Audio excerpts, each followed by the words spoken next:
Quelles sont les opportunités deep value italiennes du mois?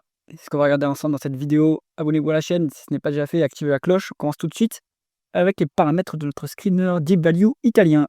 On se met sur les cotations principales d'entreprises qui se négocient en Italie. Dans notre sélection de secteurs de laquelle on enlève l'immobilier, l'assurance, la banque automobile, capital market,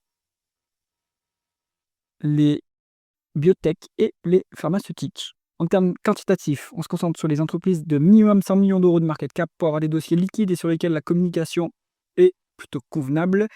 3,5 fois l'EBITDA en dette nette. Je peux mettre même 3, je pense que ça va marcher. Ah, on va laisser 3,5, comme ça on aura bien 5 dossiers. Un prix sur capitaux propres tangibles à un maximum 0,99. Et là, on a 5 dossiers, on y va tout de suite. La liste des colonnes, comme d'habitude, on va passer ça en revue. Donc, le symbole de cotation boursière de l'entreprise, le nom de l'entreprise, le secteur dans lequel elle opère, la capitalisation boursière en dollars, croissance du chiffre d'affaires en rythme annualisé sur 5 ans, multiple de valorisation par rapport au flux, multiple de valorisation par rapport aux actifs tangibles, vraiment les capitaux investis, vraiment les fonds propres, on ne va pas regarder ça dans ce screener. L'endettement en termes de dette nette sur EBITDA, rendement du dividende, rendement d'actionnaire, free cash flow, bénéfice net et le payout ratio qui est la proportion de bénéfice net versé en dividende. Première entreprise de la liste, c'est Eni SPA. Donc Eni, large cap italienne du secteur du pétrole et du gaz, acteur verticalement intégré. Attention, petit bémol, il y a l'État au capital de cette entreprise. Bon, on est sur 48 milliards de dollars de market cap, donc vraiment une large cap, 5,2% de croissance du chiffre d'affaires en rythme annualisé sur 5 ans. Croissance, somme toute, correcte quand même. Et puis, il faut voir la proportion volume vs prix, parce qu'il sur la période étudiée, il y a une forte hausse des prix du pétrole et du gaz. En multiple de flux, on est complètement décoté. 4,1 en VE sur EBITDA, c'est pas cher. Alors, en price earning, on a 20, mais il y a la dépense non cash. Si on regarde les price cash flow, on a 7,7. Donc, je pense que c'est ce dernier qu'il faut regarder, surtout qu'on est dans un secteur qui est très mature et qui dégage des free cash flow. Donc, on est value sur Eni. On a 10% de décote sur actifs tangibles. C'est très bien. La rentabilité très faible. 2,6% vraiment des capitaux investis. Donc là, il faut aller voir ce qui s'est passé parce que, alors, on a les bénéfices nets qui sont bas. Au numérateur du ROIC, on a le net profit after tax, net operating profit après after tax. Donc ça inclut dépréciation amortissement. Donc il faudrait regarder quelle est la proportion, enfin quel est l'impact en fait, est-ce qu'on a une dépréciation exceptionnelle, etc. Ça peut biaiser ce chiffre-là. 1,1 en dette nette sur EBITDA, on n'est pas trop endetté. 7,4% de rendement du dividende, c'est colossal. 7,2 en rendement d'actionnaire, très bien, c'est à peu près équivalent. Le payout ratio a l'air élevé, mais si vous regardez le free cash flow, on est quasiment, allez, on a 2,5 fois les bénéfices nets, donc c'est soutenable à ce niveau, le dividende. Et moi j'aime bien, parce que c'est un secteur qui dégage beaucoup de free cash flow, qui retourne du cash aux actionnaires. Évidemment, Total Energy, c'est plus intéressant pour un rentier, pour l'actionnaire français, parce que vous n'avez pas de retenue à la source. Maintenant, sur Eni, vous avez une décote sur actifs tangibles. Vous ne l'avez pas sur Total. Et le seul bémol qu'on a ici, c'est cette présence de l'État italien au capital. Bon, alors que Total Energy n'a pas d'État au capital, c'est mieux. Mais sinon, j'aime bien ce dossier. Ensuite, on est sur D'Amico International Shipping. Ça, c'est une petite pépite du shipping maritime italien. Ils sont spécialisés dans le transport de pétrole et de gaz. C'est pour ça qu'ici, ils nous mettent oil and gas, mais c'est pas du tout cette industrie-là dans laquelle on opère. Donc, oui, c'est un super cycle du fret maritime qui est en train de se ralentir un petit peu. Mais pour l'instant, on est toujours plutôt pas trop mal sur cette industrie-là, sur ce marché. Donc, les D'Amico en profitent. 510 millions de dollars de market cap, donc une petite mid-cap. 6,7% de croissance du chiffre d'affaires en rythme annualisé sur 5 ans. Attention, c'est cyclique, ce chiffre d'affaires, cette croissance. 2,9 en VO sur EBITDA, c'est complètement décoté. 3,4 en price earning, complètement décoté. 6,5 en price of cash flow, vraiment complètement décoté. 30% de décote sur actifs tangibles. Alors, on a quoi comme actifs tangibles sur ce genre d'activité? Ça va être les navires, principalement. Donc, c'est pas cher du tout. Franchement, les multiples sont pas du tout chers. Rendement des capitaux investis à 15,4%. Excellente rentabilité. On est toujours sur un point haut du cycle qui est en train de ralentir, donc c'est normal qu'on ait une rentabilité assez exceptionnelle.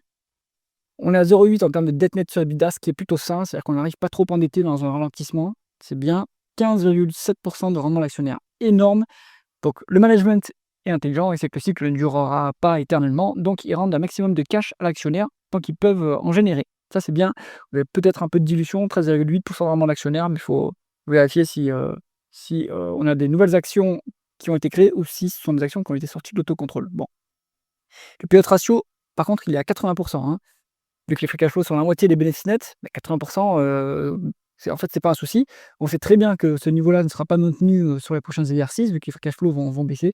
Donc, là, pour l'instant, ils maximisent le retour d'actionnaires, ce qui est plutôt, une bonne chose à faire, à mon avis. Donc, c'est un dossier que j'aime bien. Avant de continuer, si jamais vous cherchez des supports d'investissement performants et passifs, cliquez sur le lien en haut à droite de l'écran et on va continuer tout de suite avec Eurogroup Laminations. Donc ça, c'est un nouveau titre que j'avais jamais vu. On est sur une boîte qui fait surtout de la mécanique, hein. Donc voilà, ils font comment on pourrait dire? Laminoirs, des laminations, je ne sais pas, pour les moteurs. Donc plutôt très niche, hein, très industriel. Donc sur ce dossier, on est sur une petite mid cap, on va dire, ouais, sur une small cap, on va rester. 427 millions de dollars de market cap, presque 20% de croissance de chiffre d'affaires en rythme annualisé sur 5 ans, c'est quand même énorme. Et pourtant, on a un multiple de VE sur EBITDA qui est seulement à 7,1 fois, donc c'est pas trop lourd, c'est pas trop chèrement valorisé. Un PE à 21,3 et les free cash flow négatifs, donc ils ont dû faire une dépense en capital assez élevée sur les 12 derniers mois. Vous avez presque une décote sur actifs tangibles, on est à une fois, bon. Il faut attendre un petit repli sur le dossier et je pense qu'il y aura une petite marge de sécurité avec une décote sur actifs tangibles. 5,3% de rendement des capitaux investis, c'est pas exceptionnel. Et la dette est un peu lourde, hein. 3,2 fois les l'EBITDA en dette net, c'est au-delà de la limite. Donc c'est un petit dossier à mon avis qu'il faut garder sous le coude et qu'il faut surveiller. Pour l'instant, ouais, c'est un peu dangereux d'y aller.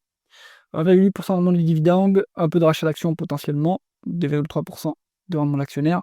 Free cash flow négatif, donc ça s'est fait à crédit, tout ça. Donc plutôt à garder sur le côté, hein, cette boîte, mais à surveiller. Caltagirone Editore. Donc ça, c'est une boîte italienne spécialisée dans l'édition. 187 millions de dollars de market cap, décroissance en rythme annualisé sur 5 ans. C'est un secteur qui est structurellement en décroissance, hein. Donc voilà, c'est plutôt compliqué quand on a des boîtes en décroissance en revanche, parce que les marges se contractent, hein, à cause d'un effet ciseau négatif, et donc la rentabilité baisse. Bon, en VO sur EBITDA, il s'est passé quelque chose d'étrange, puisqu'on a 152. Donc là, il y a soit une explosion de la dette, soit voilà, on a un EBITDA en fait qui est tout petit, hein.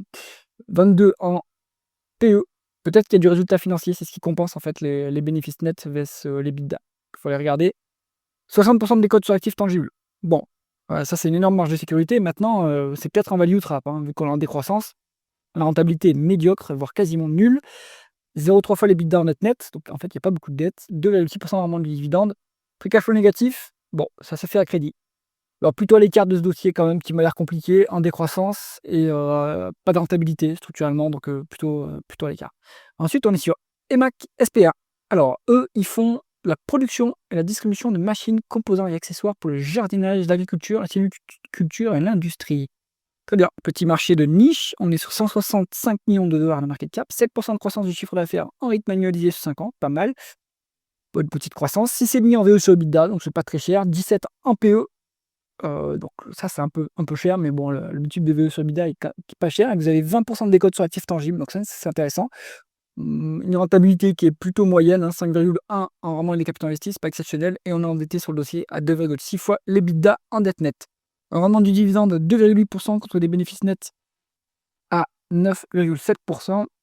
Ça nous fait allez, à la louche 4 millions de dividendes. Donc on est soutenable sur ce payout ratio par rapport aux bénéfices nets. Et après, il faudra vérifier les free cash flow qui ne sont pas dispo ici.